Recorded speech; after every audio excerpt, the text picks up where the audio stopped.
Hello guys, welcome back to Satwik Karmakar blogs.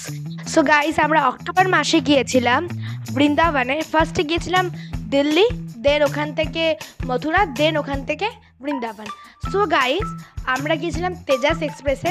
যত ভাড়াটা আছে 3,000 টাকা মতো নিয়েছিল। সো গাইস, যত ইনফরমেশন আছে আমি সব ডেসক্রিপশানে দিয়ে দিয়েছি, তোমরা ওখান থেকে চেক আউট করে নাও, কারণ কি অত কিছু তো ভিডিওতে বলা সম্ভব না। সো গাইস দেখো কত খাবার দাবার দিয়েছে, আমরা খুব আনন্দ করে খাচ্ছি। আরও আমরা রাজধানী তো যেহেতু সেই জন্য খাবার দাবার দিয়েছে। তাছাড়া শতাব্দী এক্সপ্রেস, তারপরে দুরন্ত এক্সপ্রেসের খাবার দাবার দেয়। আর কাব্য কিন্তু খুবই এক্সাইটেড হয়ে আছে, আমিও খুবই এক্সাইটেড হয়ে আছি, আমরা খুবই মজা করছি। গাইস খাবারগুলো খুব টেস্টি ছিল। গাইস এই ভিডিওটা দুই পক্ষের জন্য, যেমন যারা মালদা থেকে বৃন্দাবন যাচ্ছে তাদের জন্য, আবার যারা মালদা থেকে নিউ দিল্লি যাচ্ছে তাদের জন্য হয়। সো এখন আমরা মা, ভাই, ঠাম্মি, বাবা আমরা যাচ্ছি। আসলে কি বলো তো, আমার মনে হয় কি ফ্যামিলির সঙ্গে যেতে না খুবই মজা হয়। তুমি একা কারোর সঙ্গে বা কোনো আঙ্কেল বা বাবার সঙ্গে যাও অতটা কিন্তু মজা আসবে না, কিন্তু তুমি যদি কোনো তোমার ফ্যামিলির সঙ্গে যাও এত মজা আসে। তো গাইজ দেখো, আমরা অলরেডি আনন্দ বিহার টার্মিনালে পৌঁছে গিয়েছিলাম, কিন্তু গাইজ আমরা একটু হ্যারাসড হয়েছিলাম, কারণ এটা থার্ড এসি ছিল। ফার্স্ট আর সেকেন্ড এসিতে আমরা টিকিট পাইনি, যেহেতু দেরি করে কাটা হয়েছিল টিকিট।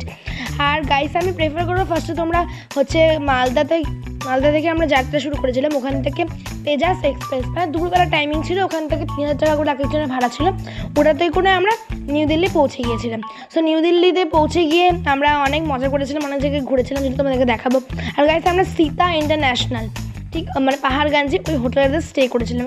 গাইস হোটেলটা খুবই সুন্দর, মানে ওখানকার আমাদের বেস্ট আর চিপেস্ট। ওটারও 3,000 টাকা করে ভাড়া ছিল, এসি টিভি ছিল, ঠিক আছে গাইস। আর গাইস তেজাস এক্সপ্রেসের মালদা থেকে আনন্দ বিহার টার্মিনালে আসতে সময় লাগবে 16 ঘন্টা। Guys C this is my father. So guys আমরা ওখান থেকে ফ্রেশ হয়ে আমরা একটা মানে খাওয়ার দোকানে চলে গিয়েছিলাম। ওখানে রাজমা, চাওয়াল এগুলোই দেয়, মানে পরিষ্কার আছে। আমরা একটা পরিষ্কার রেস্টুরেন্টে গিয়েছিলাম, ওই সীতা ইন্টারন্যাশনাল ওখানেই আছে। আর গাইস ওখানে রাজমা, চাওয়াল, পায়েস টায়েস কী ধরনের দেয় খাওয়ার। আর ওখানকার খাবারগুলো একটু রিস্কি হয়, তাই গাইস আমি বলবো যে তোমরা সামলে খাও, কারণ কি ওখানকার খাবারগুলো বেশি ঝাল দিয়ে তৈরি। সো গাইজ দেখো আমরা পৌঁছে গিয়েছি এখন ইন্ডিয়ান গেটে। সো গাইজ দেখো আমরা ফেয়ারসগুলো, কত অটো ফেয়ারসগুলো সব তোমাদেরকে আমি ডেসক্রিপশানে দিয়ে দেবো। আর গাইজ একটা কথা বলে দিচ্ছি, এই ইন্ডিয়ান গেটে আসার সামনে তোমরা কিন্তু কোনো লোকের কথা শুনবে না, মানে বলবে তোমার কাছে ডিএসএলআর ছবি তুলে দিচ্ছি, তার বদলে 50 টাকা, 30 টাকা, 20 টাকা যত টাকা নিই, তোমরা একদম শুনবে না। কারণ কি ওরা কিন্তু বলবে যে ছবি তুলে দিলাম, তোমরা চলে যাও, পরে তোমাদেরকে আমি পাঠিয়ে দেবো, কিন্তু ওরা কিন্তু পাঠাবে না। মানে আমরা পরে আর টাকা দিইনি, বলেছিল যে পরে পাঠিয়ে দেবো, তাই আমরা শুনিও নি। তো গাইজ দেখো আমরা এখন রাষ্ট্রপতি ভবনে এসেছিলাম। তো যখন আমরা আগেরবার আমি আর বাবা আর আমার বাবার কলিগ এখানে এসেছিলো দিল্লিতে, তখন আমরা রাষ্ট্রপতি ভবনের ভিতরে ঢুকেছিলাম। আর গাইজ এখানে পরিবেশটা খুবই সুন্দর। আর দেখো কাজগুলো খুবই সুন্দর কাটিং করা আছে, খুবই ভালো লাগছে।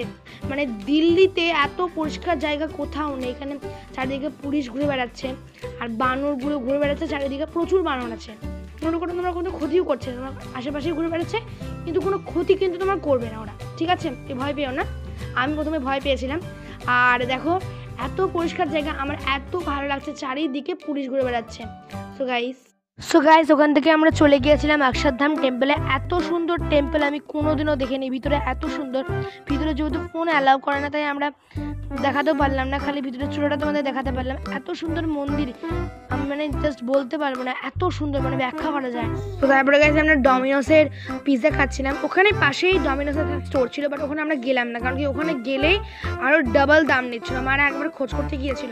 তো গাইস আমরা খুবই এনজয় করছিলাম, দাম হিসেবে খুবই ভালো ছিল, খুবই খেতে ভালো। তারপরে গাইস আমরা রাত্রে ঘুমিয়ে যাই একটু চাওয়াল টাওয়াল খেয়ে দিয়ে। কালকের পিৎজাটা এত সুন্দর ছিল যে আমাদের ঘুমটাও ভালো হয়েছিল। দেখো একদম আমরা আনন্দ করছি, কি সুন্দর। আসলে পিৎজাটার দাম হিসেবে এত সুন্দর ছিল, এত 99 টাকায় এত ভালো পিৎজা পাওয়া যায় জানতামই না, এত টেস্টি। তারপরে গাইস আমরা সকালবেলা ঘুম থেকে উঠে রেডি হয়ে লাগেজ নিয়ে বাইরে রেডি হয়ে যাই, বেরোবো, কারণ কি আমাদের মেন গন্তব্যস্থল ছিল শ্রীকৃষ্ণের জন্মস্থান, এবং যেখানে লালিত পালিত হয়েছে। আর গাইস হোটেলে আমরা ফার্স্ট পড়েছিলাম, আর সিকিউরিটি গার্ড ছিল ওরা খুবই হেল্পফুল ছিল আমাদের জন্য, সস্তায় অটো ঠিক করে দিয়েছিল, এত ভালো লোক ছিল। তারপরে গাইস আমরা চলে গেলাম স্টেশনে গিয়ে আমরা কিছুক্ষণ থাকলাম। ওখান থেকে ট্রেনে উঠে আমরা মথুরা চলে গেলাম। গাইস মথুরা যাওয়ার সময় কোনো সমস্যা হয়নি, কিন্তু যখন আমরা বৃন্দাবন থেকে আবার মথুরা থেকে দিল্লি আসলাম বাড়ি যাওয়ার জন্য, তখন একটু প্রবলেম হয়েছিল, আমরা তখন অসুস্থ হয়ে গেছিলাম। সো গাইস দেখো আমরা অলরেডি স্টেশনে চলে এসেছি। সো গাইস এটা ছিল পার্ট 1। পার্ট 2 খুব শীঘ্রই আসছে, যেখানে আমরা দেখাবো দিল্লি থেকে মথুরা